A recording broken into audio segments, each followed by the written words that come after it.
Salam amnesia dari Banua untuk Indonesia. Hari ini bersama saya Helda dalam Amnesia UMKM yang akan membahas tentang usaha-usaha yang ada di Kalimantan Selatan. Nah, tentunya bersama dengan narasumber-narasumber yang luar biasa.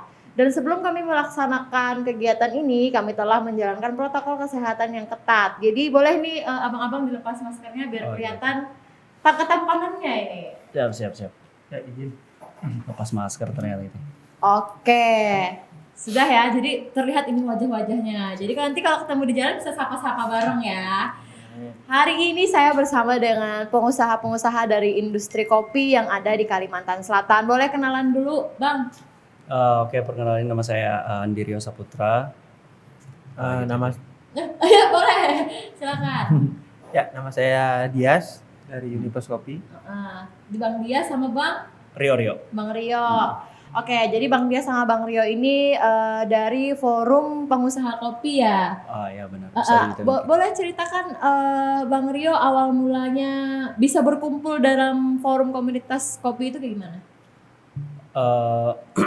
Sebenarnya sih forum komunitas kopi sebenarnya sudah lumayan lama ada, cuman vakum. Oh, vakum.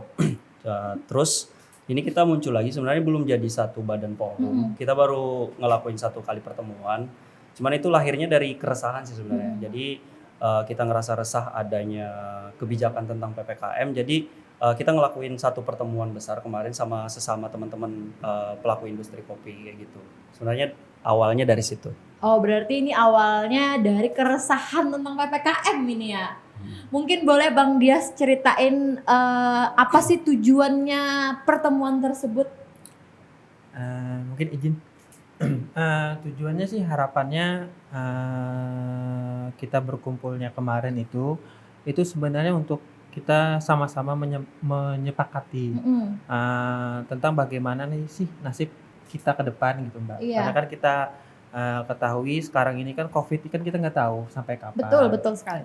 Nah, makanya kita pengen pelaku usaha kopi atau UMKM itu tuh pada saat nanti keluar kebijakan itu kebijakannya itu bisa memberikan istilahnya tuh gimana ya, bisa memberikan suatu kebijakan yang sama-sama saling menguntungkan. Nah, dan kita pun dari pelaku usaha kopi dan UMKM itu turut pasti serta membantu bagaimana caranya COVID-19 ini bisa cepat selesai. Nah, tetapi juga usaha kita, terkhusus kita pelaku usaha kopi ya Mbak, juga tetap bisa jalan gitu loh Mbak. Misalkan apakah nanti keputusannya kita diberikan boleh din-in kah dengan syarat dan ketentuan yang disepakati bersama agar bisa mendapatkan hasil yang saling menguntungkan dan diinginkan ya. Yes, benar. Iya, boleh nggak sih cerita masing-masing ini ya, dari Bang Rio, dari Bang Dias, cerita tentang selama PPKM ini sebenarnya apa sih yang dirasakan oleh pengusaha-pengusaha kopi sekarang? Boleh Bang duluan? Gimana ya? Sebenarnya kalau pandangannya kita sebenarnya cuma pengen menyampaikan yang ibaratnya jangan sampai kita sebagai pelaku bisnis atau pelaku industri kopi itu dipandang kalau kita ini orang-orang mampu kayak gitu. Jadi kalau dari analisa beberapa yang diperhatikan kan seakan-akan kita sebagai pelaku bisnis yang terkesan mampu, jadi kita dikasih aturan yang kurang adil lah kayak gitu. Karena pemberlakuan 100% take away itu sangat-sangat berasa banget buat mukul kita yang kayaknya kita kalau seperti ini terus kita nggak bakalan bisa bertahan kayak gitu, karena biaya operasional yang kita keluarkan itu lumayan sangat besar dan pengembalian modal pun sangat-sangat besar, karena industri kopi atau bisnis coffee shop yang kita jalani ini itu bisnis yang memang memerlukan modal besar. Nah, jadi dan dikerjakan oleh banyak orang, jadi banyak orang yang yang membutuhkan pekerjaan di industri kopi yang kita nggak bisa tanpa mereka kayak gitu. Nah, jadi kalau misalnya diberlakukannya kebijakan tentang PPKM level 4 ini tidak boleh di 100%, kayaknya bakalan banyak coffee shop yang bakalan tutup dan bakalan banyak karyawan-karyawan yang menganggur. Iya, kalau dari Bang Dias nih ceritanya sendiri itu gimana? Ya, mungkin hampir mirip dengan Bang Rio ya. Tapi mungkin setiap kedai atau setiap coffee shop pasti memiliki problematikanya Betul. masing-masing. Nah, seperti di tempat saya aja, kita terpaksa harus buka itu jamnya disesuaikan, Mbak. Karena kita harus menyesuaikan juga terhadap kosnya. Nah, dengan diadakannya PPKM level 4 ini yang kita tidak koordinin, itu memangkas banget Mbak terhadap income-nya kita. Kita bukannya pengen bertentangan ya Mbak ya dengan kebijakan pemerintah, tapi di sini kita harapannya pengennya ada nantinya ke depan kebijakan-kebijakan yang humanis lah Mbak. Artinya kita juga dikasih napas untuk bisa berkegiatan usaha yang mana minimal kita bisa untuk menghidupi operasional lah Mbak, karena operasional di kedai ini satu mesin nyala aja itu udah wattnya ada yang 2200, ada yang 3500, ada yang 5500 watt. Nah jadi dalam satu hari kalau kita mengandalkan take away yang mana habitnya untuk di Banjarmasin ya Mbak ya atau Banjarbaru, tapi ini menurut hemat saya Mbak ya, kalau salah mungkin dikoreksi. Untuk take away masih kurang Mbak, jadi lebih kepada dine in sih Mbak. Nah makanya harapan kita dengan adanya nanti kalau misalnya teman-teman yang lain juga sepakat ya Bang ya, semoga ada buah yang manis lah Mbak dari kebijakan yang nantinya akan keluar. Misalnya kita 10 atau 15% aja misalnya diperbolehkan.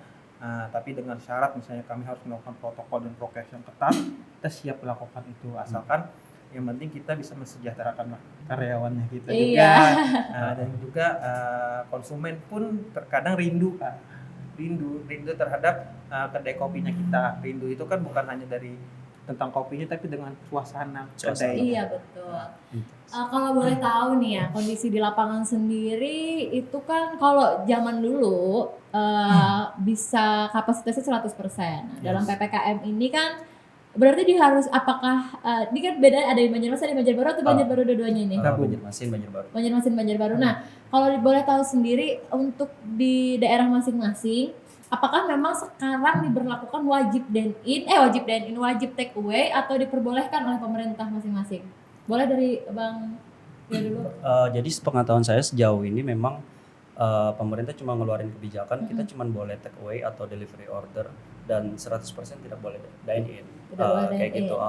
Peraturan yang sedang berjalan sekarang seperti itu.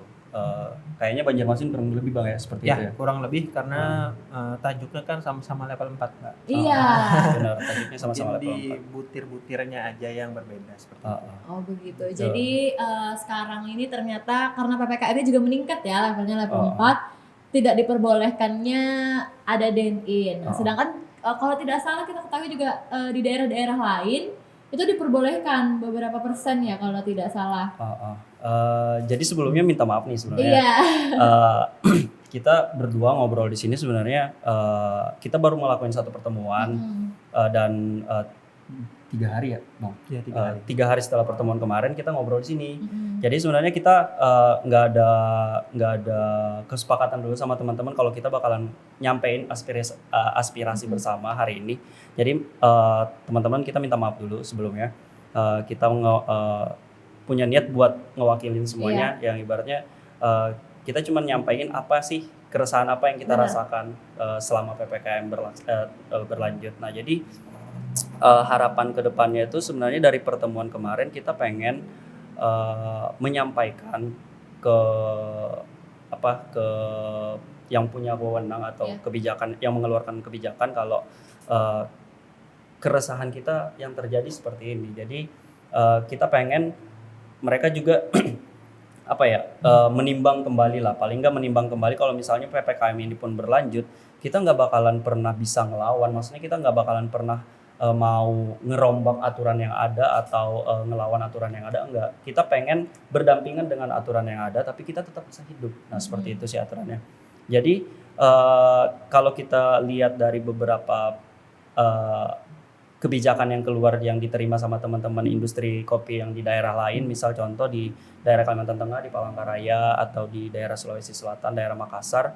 Nah itu levelnya kalau saya tidak salah itu levelnya sama kita. Yang sebenarnya kita PPKM level 4, cuman kebijakan pimpinan daerahnya itu beda-beda. Jadi mereka pun dapat kebijakan yang boleh dine in dari pagi sampai sore itu sekitar 25%. Nah sebenarnya kita nggak muluk-muluk sih sebenarnya, ibaratnya kita nggak apa-apa ada dikasih kebijakan level 4 atau level apapun itu, tapi kita juga diperhatikan kayak gitu. Nah maksudnya kalau bisa kita juga dikasih nafas seperti yang Bang Dias tadi bilang, kita seharusnya diperhatikan, ibaratnya jangan sampai PPKM ini ngebunuh para pengusaha-pengusaha yang ada di daerahnya sendiri. Seperti itu aja sih.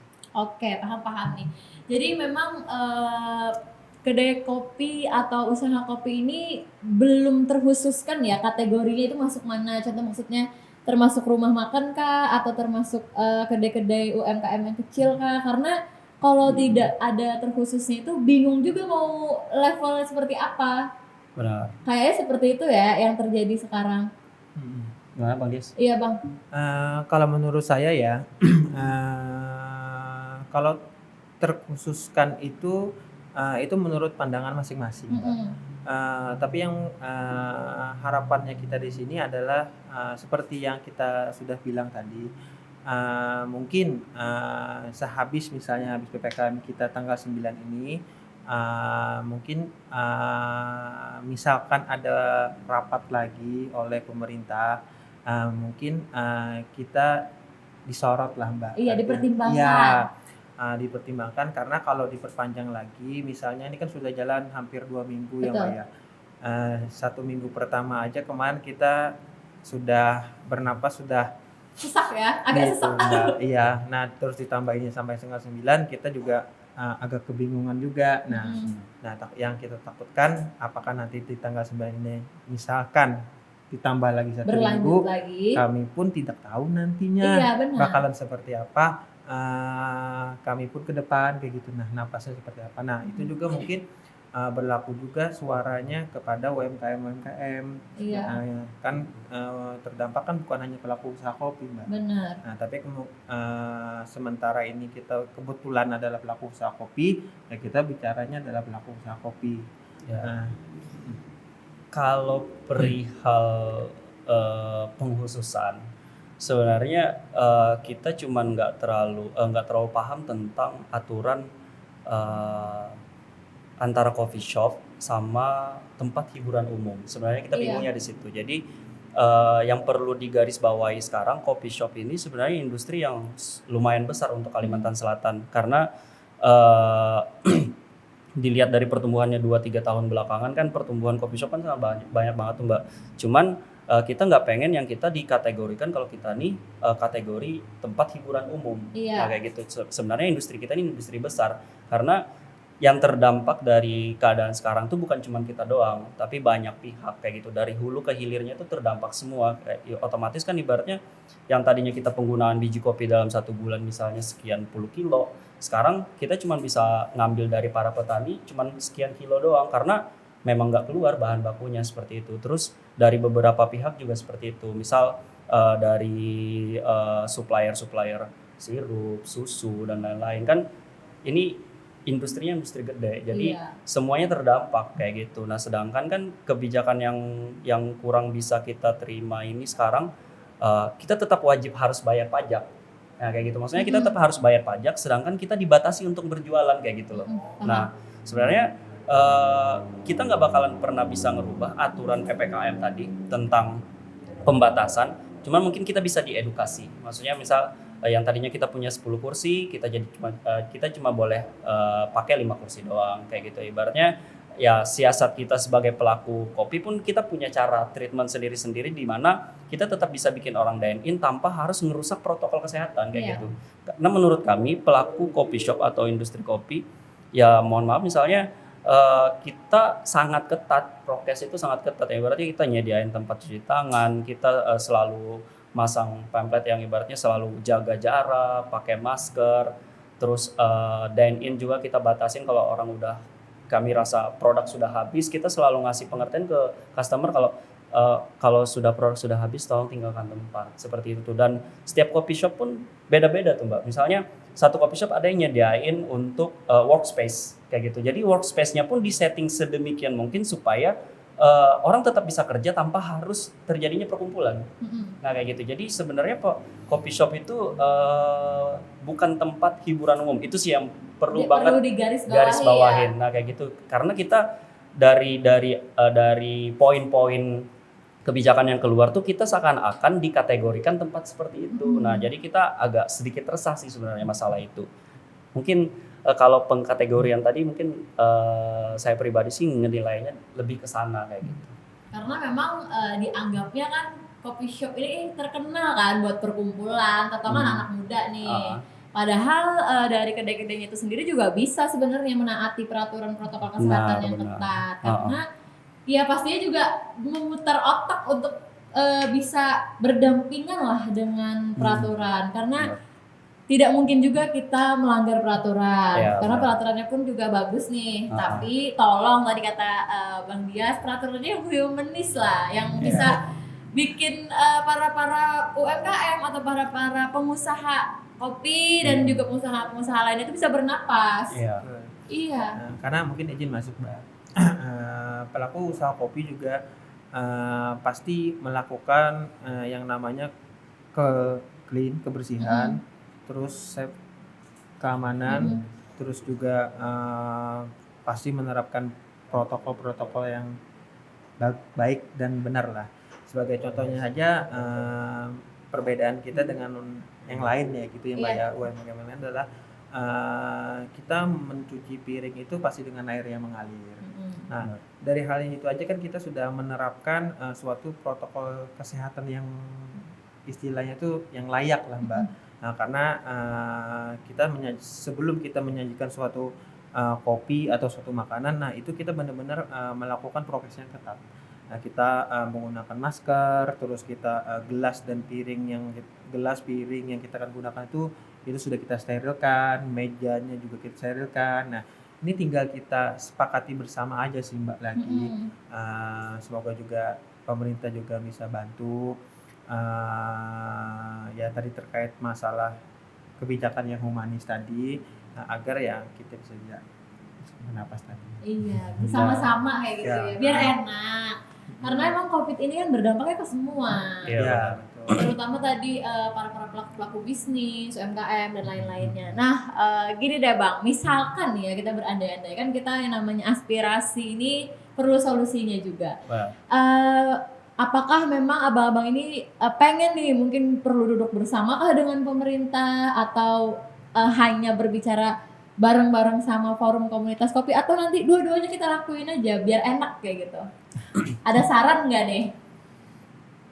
Silahkan Bang Aryo dulu boleh atau Bang Dias dulu boleh. Oke. Kalau saya pribadi sih sarannya sebenarnya kalau perkumpulan untuk di forum atau komunitas itu memang selalu harus dilakukan. Karena ibaratnya kita harus menyamakan satu visi misi bareng-bareng teman-teman yang lain.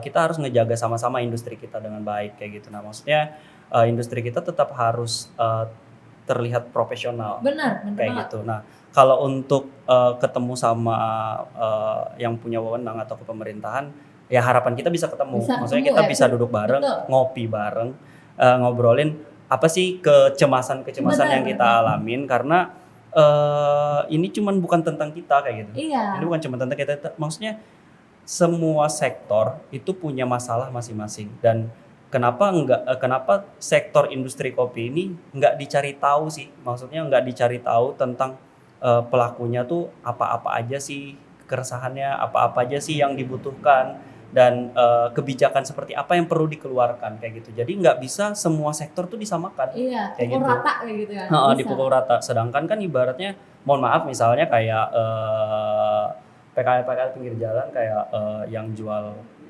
pentol, terus seperti seafood. Nah, itu kan ada kebijakan tersendiri untuk mereka. Nah, berarti kan pemerintah punya perhatian khusus untuk mereka. Maksudnya pemerintah ini punya data tentang mereka. Jadi mereka bisa dikasih kebijakan seperti itu. Maksudnya kebijakannya berbeda dengan yang kita alamin. Maksudnya kayak resto, terus hotel, terus kita sebagai pelaku coffee shop. Nah ini kan sektor-sektor yang berbeda nih, maksudnya harusnya kebijakannya pun harus beda-beda. Jadi semua lininya dikenalin kayak gitu. Nah maksudnya kita cuma pengen duduk ngobrol dan memperkenalkan diri. Gini loh industri kita, industri kopi itu seperti ini, dan kita jalannya pun nggak pengen ngelawan aturan yang ada, dan kita pengen sehat juga kayak gitu. Nah, Iya. kita juga pengen terhindar dari yang namanya COVID-19. Kita juga nggak pengen ngelawan prokes. Yang ibaratnya kita juga perlu jaga diri ya loh Bang. Cuman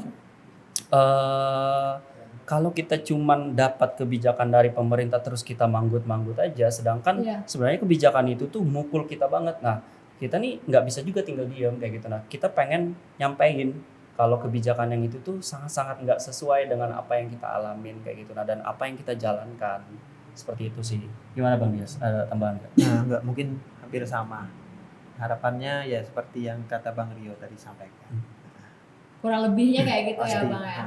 Nah, Kalau misalkan saya tanya nih ya, mungkin kan di sini podcast ini kan menengahi sebenarnya, bukan menengahinya juga sih, kami menyalurkan aspirasi dari pengusaha-pengusaha kopi ini ke yang menonton di rumah, terutama pemerintah, harapannya. Harapannya. Kalau misalkan ditanya kembali kepada para pengusaha kopi, apakah siap untuk menaati protokol kesehatan yang seperti dijelaskan oleh Bang Rio tadi? Mungkin dari Bang Rio gimana? Sebenarnya kita sangat siap. Iya.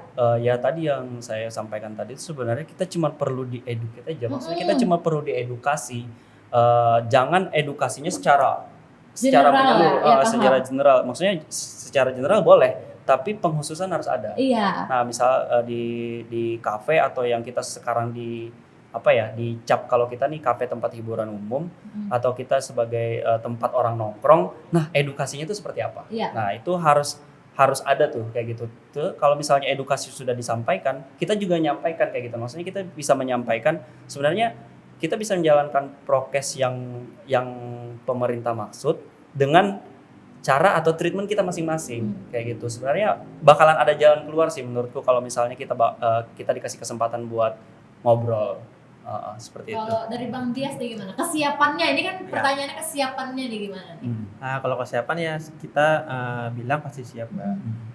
Karena kan untuk menunjang itu kita harus siap. Dari segi prokes maupun protokol kesehatan yang akan kita terapkan di kedai kopinya kita. Mungkin simpelnya seperti ini contohnya Mbak.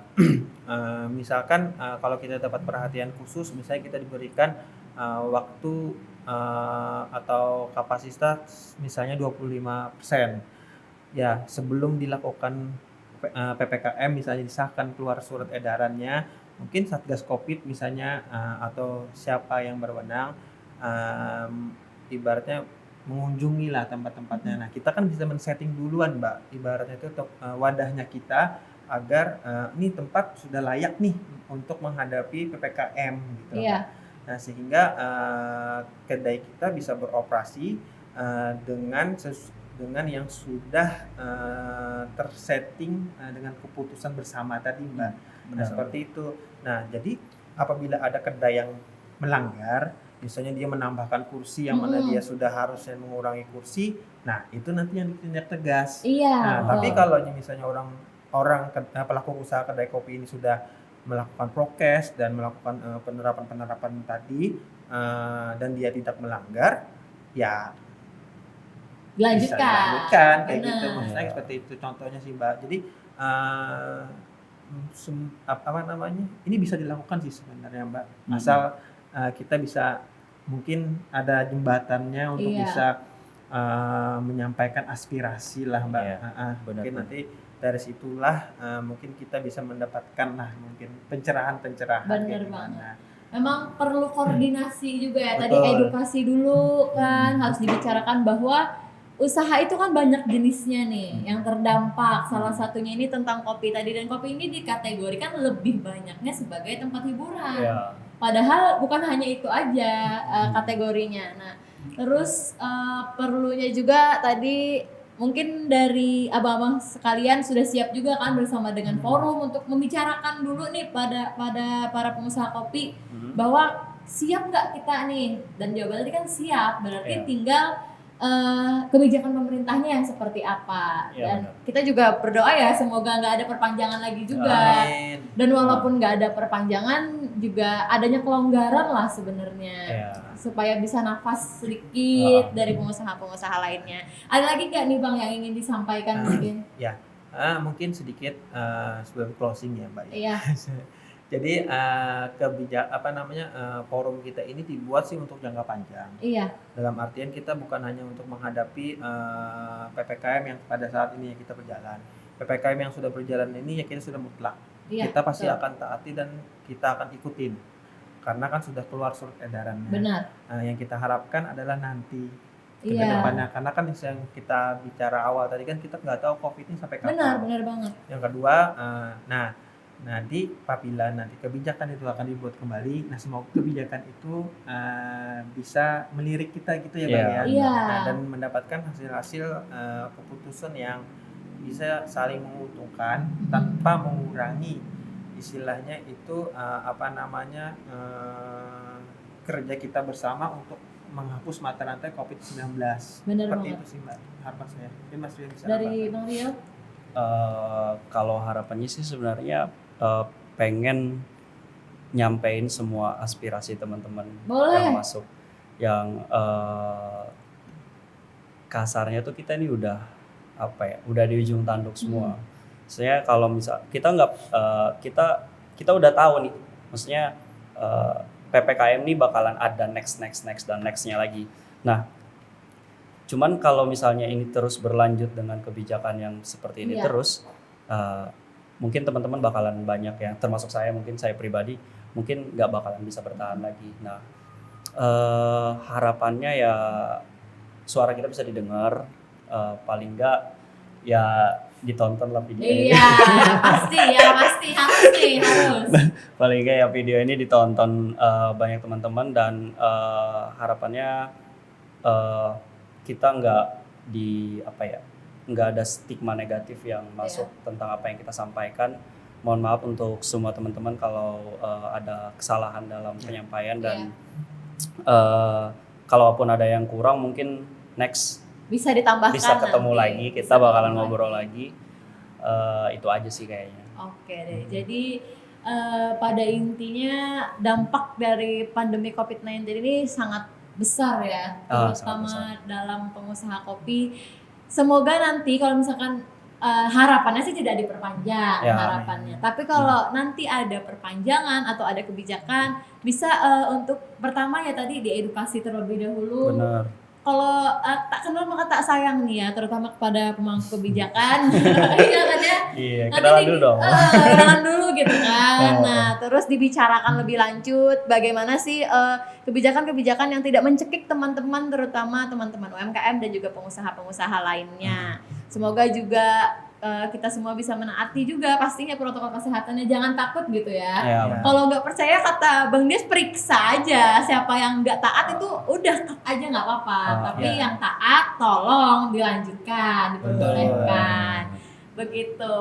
Kan hal ini kurang tahu nih bagaimana kondisi lapangannya. Mungkin bisa cerita nih Bang Dias sama Bang Rio tentang kondisi lapangan. Boleh Bang Rio, silakan.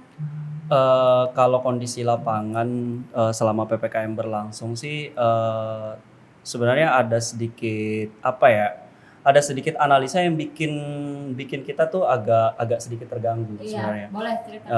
Salah satu contohnya mungkin efisiensi. Jadi contoh misal PPKM level 4 berlaku untuk daerah Banjarbaru dan Banjarmasin, sedangkan Kabupaten Banjar cuma berlaku level 3. Iya, sedangkan kita bertetangga nih.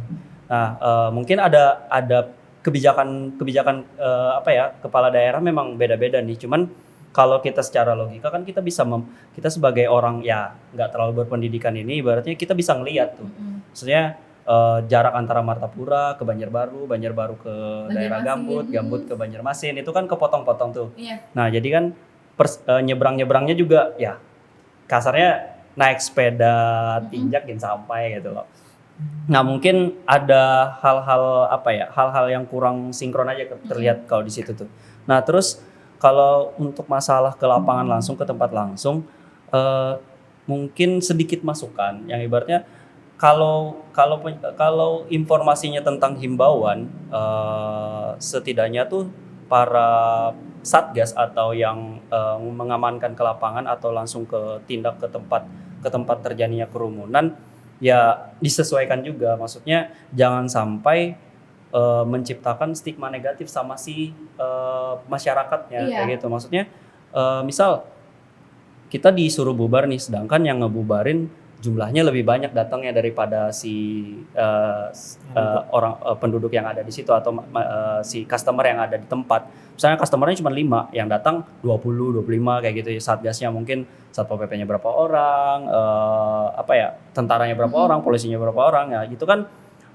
Banyak pertanyaan tuh yang muncul, maksudnya ini orang nih duduk di mana aja nih dalam mobil, kan maksudnya kan ya perkumpulan juga kan yang terjadinya. Maksudnya mereka nggak mungkin juga yang ibaratnya mungkin mereka sudah ngejalanin protokol kesehatan. Nah itu versi mereka, dan mungkin versi kita juga udah ngejalanin semua protokol kesehatan. Maksudnya kayak pakai masker, cuci tangan, pakai hand sanitizer, atau kita ada swab 3 kali sehari, 4 kali sehari. Mungkin kita nggak mungkin nanya juga kan sama para petugas, udah swab nggak nih bapak nih, nggak mungkin kan gitu, pau apa nggak tahu kayak gitu kan. Maksudnya terus kalau kesan himbauan itu menurut pandangan saya pribadi sih ya, ngehimbau itu ya secara baik-baik. Maksudnya ada tata keramanya kayak gitu, nggak pakai suara nada keras.